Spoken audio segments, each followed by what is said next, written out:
नमस्कार दोस्तों, स्वागत है आपका आपके अपने चैनल गुरुजी पे। और आज हम पढ़ेंगे क्लास 7th इंग्लिश की सप्लीमेंट्री बुक से चैप्टर 3 डेजर्ट की कॉम्प्रिहेंशन चेक को। चलिए वीडियो को शुरू करते हैं। फर्स्ट क्वेश्चन में आपको गिवन है फ्रॉम द फर्स्ट पैराग्राफ। तो फर्स्ट पैराग्राफ से क्वेश्चन पूछेंगे। फर्स्ट पार्ट है pick out 2 phrases which describe the desert as most people believe it is। तो चलिए फर्स्ट पैराग्राफ की ओर बढ़ते हैं। तो इसमें आपको 2 phrases ऐसे फाइंड करने हैं जिनको पीपल बिलीव करते हैं कि डेजर्ट होता क्या है। तो इनमें से the popular belief is that it is an endless stretch of sand. एक तो ये हो जाएगा और दूसरा हो जाएगा it is dry hot waterless and without shelter. तो ये 2 हो जाएंगे। बढ़ते हैं सेकंड क्वेश्चन की तरफ। Pick out 2 phrases which describe the desert as specialist see it। तो यहाँ पर आपको 2 उसकी क्वालिटीज़ बतानी है जो स्पेशलिस्ट उसे जिस नज़रिए से देखते हैं। तो इसमें भी आपको कई सेंटेंसेस मिल जाएंगे, लेकिन इसमें से जो मेनली जो सेंटेंसेस हैं वो मैं आपको बता देता हूँ। एक तो ये हो जाएगा home of variety of people animals and plants. दूसरा हो जाएगा the site can be as rewarding as that of any tropical garden. तो बढ़ते हैं दूसरे क्वेश्चन की तरफ कॉम्प्रिहेंशन चेक के। द phrases on the left in the following box occur in the text, match each of them with a phrase on the right। अच्छा, तो लेफ्ट में आपको यहाँ पर टेक्स्ट दिया गया है और राइट में फ्रेज दिया गया है। तो उसके आपको उसके मीनिंग से आपको मैच करना है। तो यहाँ पर पहले में आपको गिवन है an endless stretch of land. तो इसका तो आपको पता ही होगा, nothing but sand as far as one. क्योंकि एंडलेस स्ट्रेच मतलब जो कभी ख़त्म ना हो। और यहाँ पर दिया है जितना भी आप दूर तक देख पाएंगे आपको वो सैंड ही दिखेगी। तो इन दोनों का मतलब एक ही है। सेकंड वाले में है वाटरलेस एंड विदाउट शेल्टर। तो वाटरलेस एंड विदाउट शेल्टर का मतलब है no water and no shade. Waterless यानी कि no water and no shade यानी कि विदाउट शेल्टर। तो ये इससे मैच हो जाएगा। अब हम थर्ड वाले की तरफ चलेंगे। N oasis. ओएसिस मैंने आपको पहले ही बताया था। Oasis fertile place with water and plants in a desert. बढ़ते हैं फोर्थ वाले की तरफ। Hidden by a cover of grass. Hidden by a cover of grass यानी कि not visible because the grass is thick. इसका मतलब शायद आपको समझ में नहीं आया होगा। जो कवर ऑफ द ग्रास होगा उसकी वजह से मतलब नॉट विजिबल होगा because the grass is thick. ये इसके फ्रेज फॉर्म में लिखा है, तो इसका ये वाला हो जाएगा। बढ़ते हैं अगले कॉम्प्रिहेंशन चेक की तरफ।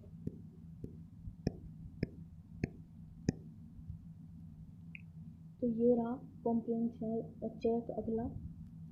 इसमें आपको गिवन है a camel can do without water for days together, what is the reason given in the text. तो आपको सबसे पहले तो ये फाइंड करना होगा कि यहाँ पर कैमल का कहाँ दिया है डिस्क्रिप्शन आपको। ये रहा। तो आपको यहाँ पर तो उसका इंट्रो दिया है, तो आप यहाँ से इसको शुरू कर सकते हैं। कैमल्स कैन डू विदाउट, फिर नीचे जाना है without water for days together. ये आप इसकी पहली लाइन कर सकते हैं। फिर आप ले सकते हैं कैमल्स जो होते हैं, आप यहाँ पर ले सकते हैं the reason is they sweat very little. और यहाँ पर आप एक और ले सकते हैं, camels can stand with high body temperature. इसको आप सेटल कर सकते हैं एक आंसर की तरह। यहाँ पर तो मैं सीधे बता रहा हूँ, और यहाँ पर और भी उनके बारे में दिया गया है, तो आपको इसमें से मेन सेंटेंसेस लेने हैं। एक आप ये वाली लाइन ले सकते हैं, they don't need to sweat and can therefore retain the water they drink for long periods of time। और फिर आप लिख सकते हैं, that's why they don't lose water and thus can store it for a long time।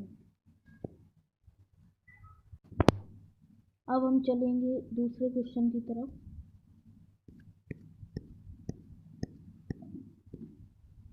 Second question दिया है, how do the smaller desert animals fulfil their need for water. तो हम चलेंगे यहाँ पर, तो यहाँ पर पूरे पैराग्राफ में दिया है उन्हीं के बारे में। देखिए यहाँ से लेकर यहाँ तक स्मॉलर एनिमल्स के बारे में ही डिस्क्रिप्शन दिया हुआ है। तो इसमें आप ये पूरा लिख सकते हैं, इसको सेंटेंस के फॉर्म में।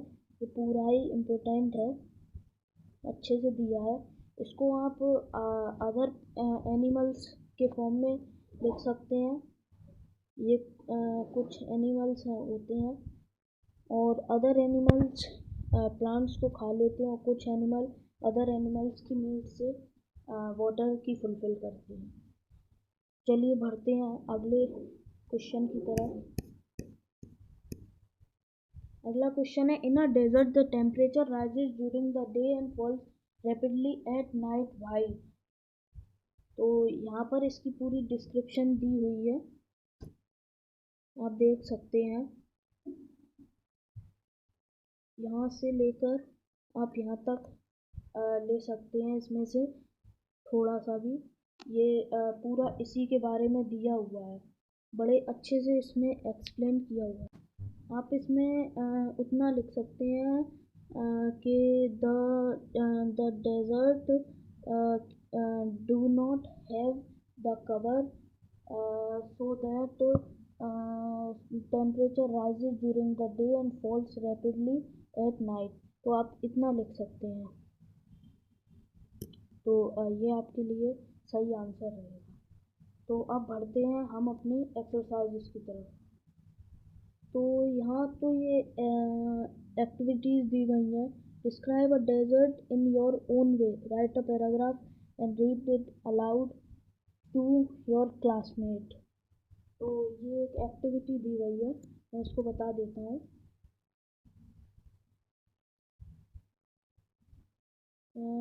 इस एक्टिविटी में सबसे पहले तो आप ऊपर से यही लाइन ले सकते हैं, ये आपके लिए सही रहेगा।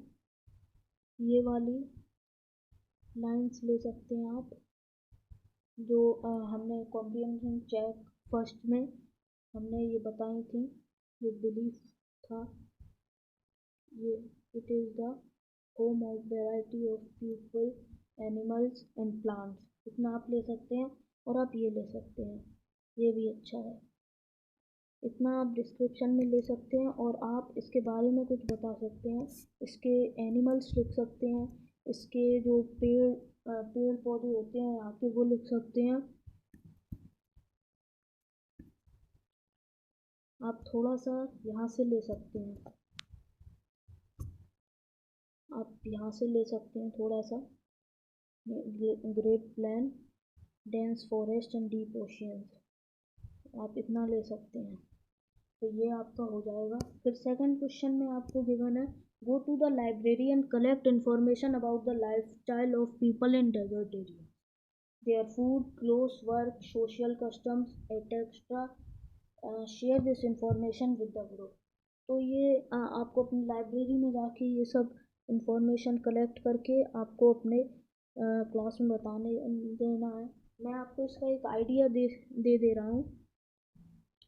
उनका फूड तो ओएसिस में जो रहते हैं उनके लिए तो है अच्छे से फूड, वरना वैसे ओएसिस में ही रहते होंगे ज़्यादातर लोग, तो वैसे ओएसिस में ही अच्छे से रह पाएंगे। तो ओएसिस में वो खाना भी बना लेते होंगे, वाटर होता है ओएसिस में तो, और वहाँ पर वेजिटेशन भी होता है तो वो खा लेते होंगे, मीट भी खाते होंगे। और क्लोथ्स तो वो नॉर्मली पहनते होंगे, लेकिन गर्मी ज़्यादा रहती है तो थोड़े ज़्यादा स्वेटर वेटर नहीं पहनते होंगे, और रात को वो स्वेटर पहनते होंगे क्योंकि रात को बहुत ही कम टेम्परेचर है।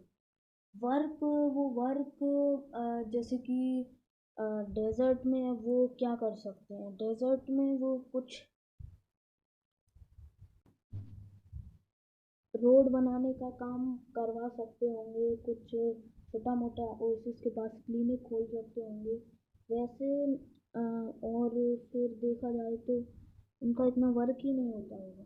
सोशल कस्टम्स आपको दिया है, तो सोशल कस्टम्स में वो अगर क्रॉप उगाने की बात की जाए तो फिर वहाँ पर तो आप वहाँ पर जो पेड़ उगते हैं आप वही उगा सकते हैं, लेकिन ओएसिस के पास आप कोई सा भी पेड़ उगा सकते हैं।